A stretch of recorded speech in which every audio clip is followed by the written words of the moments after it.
You are looking at Julian's pronunciation guide, where we look at how to pronounce better some of the most mispronounced words in the world, like this other curious word. But how do you say what you're looking for today?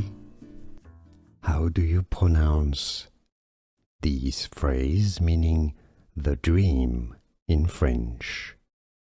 In France, it is said as le rêve.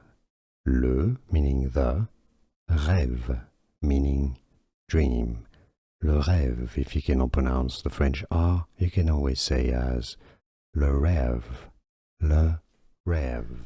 Here are more videos on how to pronounce more confusing words and names too many mispronounced. Like this video if you found it useful. I appreciate your support. I'll see you soon and thanks for watching.